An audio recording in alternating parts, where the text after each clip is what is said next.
Salut à tous et bienvenue pour ce 38e épisode de Découvrons ma collection, 38e épisode consacré à Aiolos du Sagittaire dans sa version EX Revival de chez Bandai. Alors, est-ce que cette EX Revival vaut-elle l'ancienne version? Ça, j'en sais rien, moi elle me plaît en tout cas visuellement, de ce que je peux voir là actuellement sur la boîte, je trouve que cette figurine a l'air vraiment top. Bien sûr, il y a ces problèmes de couleur dont tout le monde parle, mais bon. La figurine vaut-elle le coup? C'est ce qu'on va découvrir ensemble en passant à la suite du programme.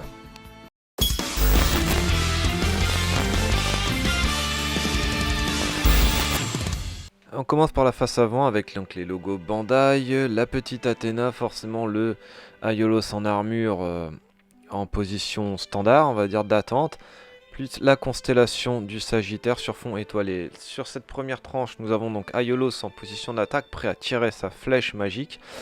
Tout un tas de textes en grec évidemment. Et toujours ce fond, cet arrière-plan noir. Sur cette deuxième tranche, nous avons le Sagittarius Cloth, donc l'armure sur son porte-armure, son totem. Voilà, sur fond de constellation du Sagittaire, encore une fois. Voilà, magnifique. Sur cette face arrière, nous avons donc le totem, Aiolos en position d'attaque avec l'arc et sans l'arc, la petite Athéna, Aiolos en position standard comme sur la face avant, ainsi que différents visages que nous allons voir d'un petit peu plus près. Les voilà donc, là on a le visage neutre, le visage regard en coin, dents serrées, le visage aux yeux fermés, le visage d'attaque, bouche grande ouverte. Pour ce premier blister, nous avons donc 4 paires de mains, la partie inférieure des jambières, enfin la partie supérieure, les genouillères, les cuissardes, les protèges avant-bras, les protèges biceps, les parties plastiques qui va servir de protège coude, les sous-épaulettes et les épaulettes ainsi que la figurine. Dans ce deuxième blister, nous avons les différentes paires de mains, les ailes, ainsi que la cape en arrière-plan, le bébé Athéna et les 3 visages supplémentaires ainsi que la paire de la mèche de cheveux qui va avec le casque. Le dernier blister, celui du totem, donc avec l'arc, la flèche, le porte-armure, le totem, la ceinture, le plastron, le casque et la corset. Nous avons également une notice dans cette boîte, bien sûr, notice colorée comme d'habitude. Voilà, ça c'est la notice et nous avons également avec cette notice donc la petite fiche cartonnée de l'armure du Sagittaire, voilà. Donc alors, visage dents serrées, regard en coin, visage aux yeux fermés, le visage hurlant d'attaque et le visage neutre. Et nous avons une paire de mains doigt tendu, une paire de mains ouverte, une paire de poings fermés, la paire de mains qui permet de tenir l'arc en position d'attaque, donc avec le doigt tendu, et la main qui permet de tenir la flèche. Pour l'emballage et le contenu, je mets la note de 4 crédits.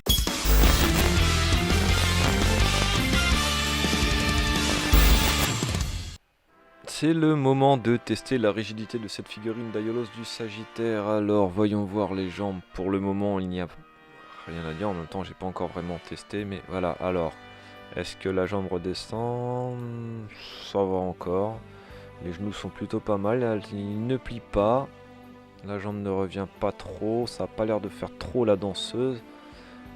Dans l'ensemble c'est plutôt correct. Au niveau de la rigidité, on n'a pas trop à se plaindre des jambes du Sagittaire.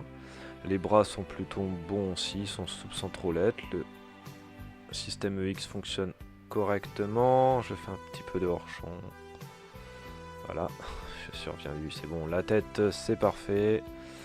Dans l'ensemble, la rigidité est plutôt correcte. On n'a pas à se plaindre. Le buste tourne bien, les jambes sont bien, les chevilles sont correct, bonne rigidité pour cette figurine d'Aiolos du Sagittaire.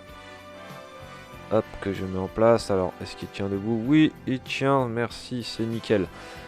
Pour la figurine, je mets la note de 4 crédits.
posing, je mets la note de 4 Crazy.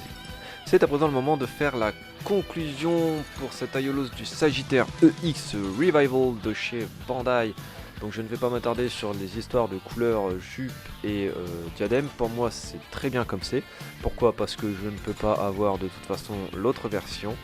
Et je ne la connais pas, on va dire ça clairement. Donc du coup ça ne me dérange pas plus que ça. C'est pas très raccord, certes, mais ça ne me dérange pas plus que ça. Pour l'emballage et le contenu, j'avais opté pour la note de 4 Crazy.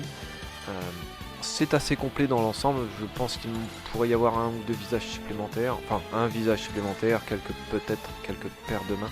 Mais le fait qu'il y ait la petite Athéna, le baby Athéna apporte un petit truc assez sympathique. Bon, j'aurais préféré le visage de Seiya comme dans l'ancienne version, mais bon, on fait avec ce qu'on a. Pour la figurine, j'avais opté pour la note de 4 Crazy. Sincèrement, je ne sais pas, peut-être un meilleur sculpte des cheveux et aussi quand même, malgré le fait que qu'elle ait une bonne rigidité, une meilleure rigidité sera encore mieux. Pour le posing, j'avais également opté pour la note de 4 Crazy. Sincèrement, on en fait quasiment ce qu'on veut de cette figurine. Le seul défaut, le seul gros défaut selon moi, c'est les ailes. Je trouve qu'elles ne sont pas assez articulées. Et excusez-moi, j'ai lu OK. Et du coup, on peut pas faire ce que l'on veut.